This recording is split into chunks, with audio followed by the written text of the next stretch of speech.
The Toronto Raptors have been very busy in this offseason, tinkering and making moves to make themselves as competitive as possible for next season. But how good have they been in this offseason? What grade would you give them for it? Let's get into it.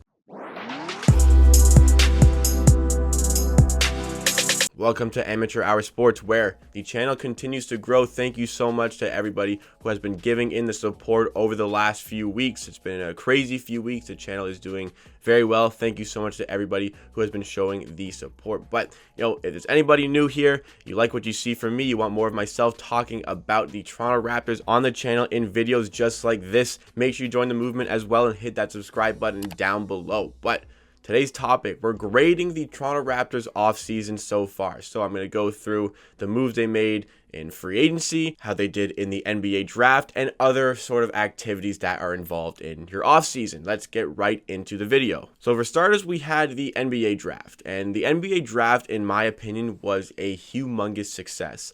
I don't know how much better the NBA draft could have gone for the Toronto Raptors. They got Malachi Flynn with the 29th pick, who they were very, very happy to take. In fact, they were quite surprised that Malachi Flynn was even still available at that time, especially the amount of teams who were picking point guards in the picks leading up to that 29th pick. But Malachi Flynn, we've talked about Malachi Flynn on this channel before. He was the Mountain West Conference Player of the Year and Defensive Player of the Year. Now, that, of course, is the Mountain West Conference, so take it for what you will. However, you can only beat what's in front of you, and he was the best player in that conference last year and the best defensive player in that conference. What Malachi Flynn can bring to the Toronto Raptors as an undersized guard at about 6'1", 6'2", is being a pest on-ball defender, kind of sort of like Fred VanVleet. My player comparable to Malachi Flynn is Fred VanVleet. Even though he's undersized, can get the steals, can get the defensive stops, can get the deflections, and then he can turn that into offense. A great playmaker,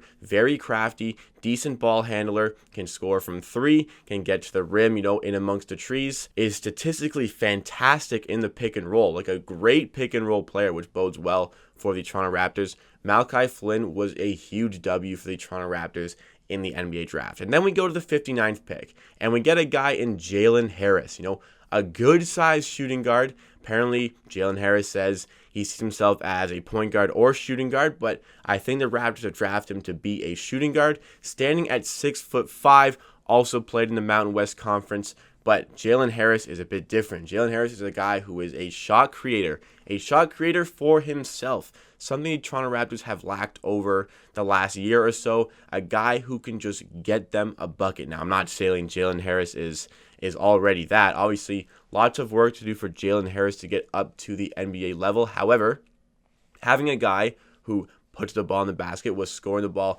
very well in the Mountain West Conference, again, take it for what you will in the conference. But however, Jalen Harris got himself drafted after getting a transfer into that conference to play with Nevada and put up a good amount of points. 18 points per game, was a shot creator, and also statistically very good in the pick and roll. Now, I know a guy who's going to be a free agent next summer who is great in the pick and roll. His name is Giannis. Are the Raptors cultivating a group of players who can mold into that Giannis style of play? Maybe they are, maybe they aren't, but analyze that, take it for what you will. So as far as the draft goes, you get guards. The Raptors love their guards, and you get one guard who is fantastic on offense, at playmaking, and on defense. Exactly what the Toronto Raptors would have wanted. It could not have gone much better. It really could not have gone much better for the Toronto Raptors in the draft. Now, we switch over to free agency, and there was a lot of debate about what the Raptors were going to do in free agency. Were they going to keep Fred VanVleet? Were they going to let him walk? Were they going to keep Serge? Keep one? Keep both? Keep neither? Sign and trade Fred VanVleet? Nobody really knew what the plans for the Raptors were. Nobody really knew how much money Fred VanVleet wanted. That was the scare. The scare was Fred VanVleet wanting a ton of money. Now, most people value Fred VanVleet at 4 years, $18 million a year. But when a guy like Goran Dragic goes for $19 million a year, there's no way Fred VanVleet is going for under 20.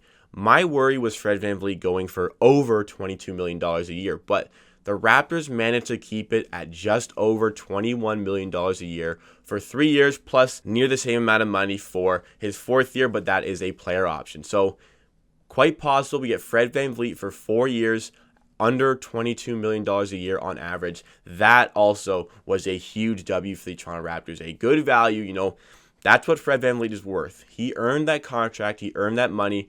We could have underpaid him to better suit us for the next offseason when we do want to try and get Giannis, but Fred VanVleet was worth that money. You had to pay him that money to keep him. I think that was the perfect contract for the Toronto Raptors to give him.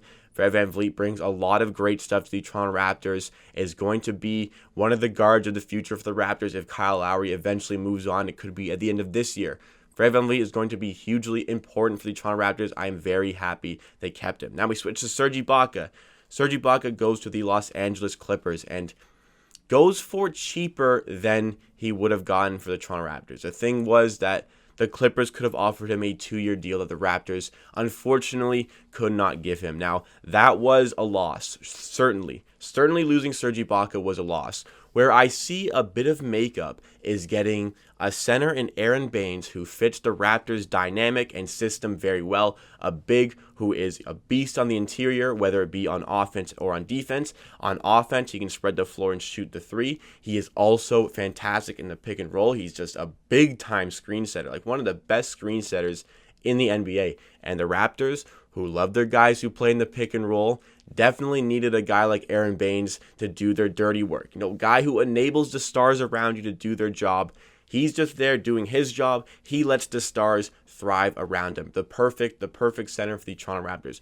Obviously, he's not as good as Serge Ibaka, but the wounds for losing Serge Ibaka were definitely healed when within, I think, 16 hours, we had signed Aaron Baines, Chris Boucher, and Alex Len. Now, we go to Alex Len, who has struggled in his NBA career with the Atlanta Hawks. Hasn't really fulfilled that potential. But what Alex Len does is, he's a beast on the interior as well. He's a huge body at 7 feet tall, big-time rebounder, and is kind of sneakily showing potential of developing a decent three ball. And I think the Raptors, this is what they've looked at when they got him in. When they brought in Alex Len, they saw this big, the Toronto Raptors really struggle with rebounds. They definitely struggled with it last year in the playoffs against the Boston Celtics. Rebounding is key for the Raptors, and Alex Len rebounds the ball. And they also saw the fact that he is slowly developing that three-point shot. And at 7 feet tall, with the ability to potentially spread the floor, if they can work on it over the next month or so, that could be key for the Toronto Raptors. Now, my one beef with this is that I thought Chris Boucher was going to be the backup center and that we were going to bring in a backup power forward. We didn't bring in a backup power forward, so it looks like that is Chris Boucher's role, the backup power forward, also splitting time as the backup center, but probably looking mostly at the backup power forward because Pascal Siakam is going to get a lot of minutes. When Aaron Baines goes off the floor, you bring Chris Boucher at the 5. But it looks like the second choice center is Alex Len. I thought he was going to be third choice, and I really like that. Him as the second choice, I'm not quite as confident with. I don't think he's quite up to that standard to play for a contending Eastern Conference team in that many minutes. Maybe I'll be proven wrong. I think Chris Boucher would have been better suited for that, and I would have loved to bring in Rondae Hollis-Jefferson back for another year to be that backup power forward. I mean, the physical embodiment almost of a Raptors player is Rondae Hollis-Jefferson. The hustle he brings on the court, not necessarily his basketballing ability, but the hustle, the heart, the desire to play for the team.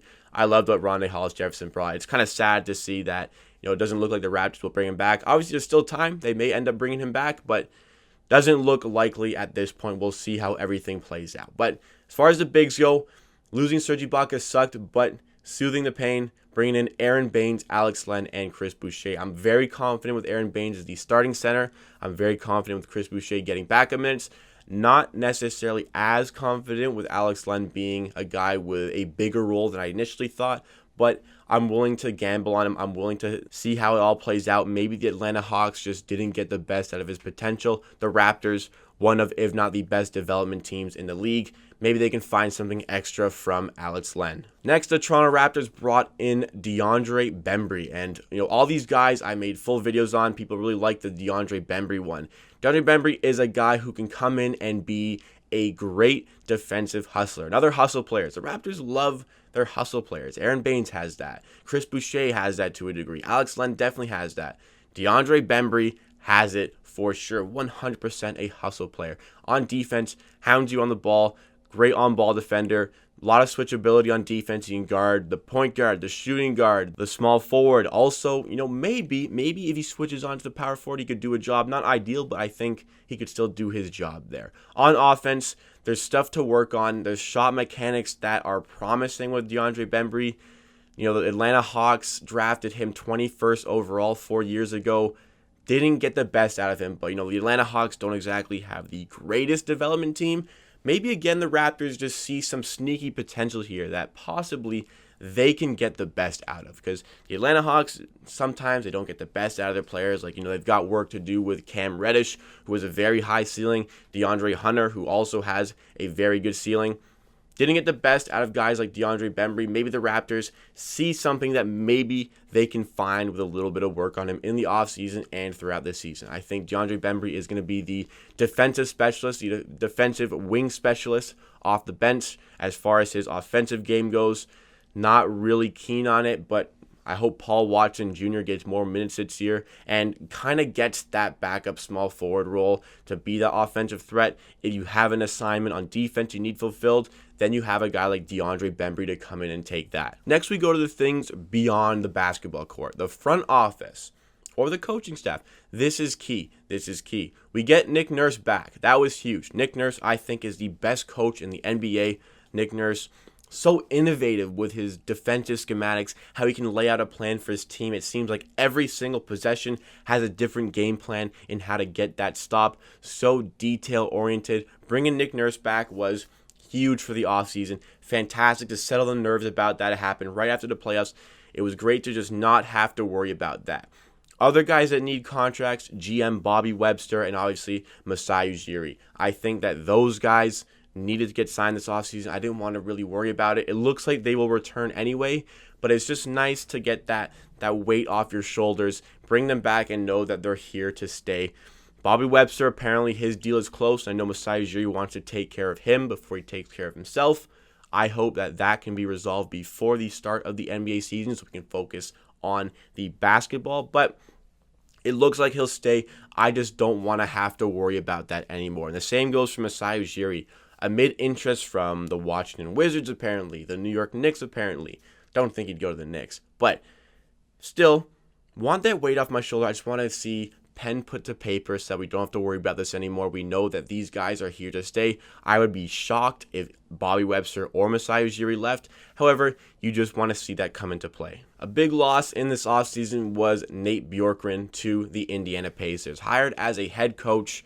Very happy for him. He's done a lot of good work with the Toronto Raptors. One of the key figures on Nick Nurse's coaching team. It was sad to see him go to the Pacers, but when you've got a chance to be a head coach in the NBA, make your mark, you got to take up that opportunity. So props to Nate Bjorkgren for getting that. It's a shame that the Raptors won't have him on the sidelines anymore, but there's great guys there. Obviously, Nick Nurse still there. Obviously, you get Adrian Griffin there. The guys are still there on the bench to harness this talent the Raptors team have and turn it into success.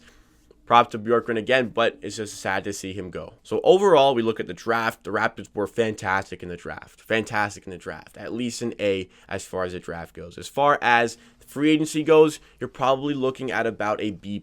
You bring Fred VanVleet back for a good amount of money. You didn't have to overpay him. Serge Ibaka leaves. However, you bring in a plethora of bigs to replace that. Chris Boucher is back for a decent deal. Aaron Baines for not too expensive at all. Alex Len on a very cheap contract. Also, you bring in a defensive specialist in DeAndre Bembry, who can definitely add something to the Toronto Raptors. Free agency goes, I think you're looking at about a B+.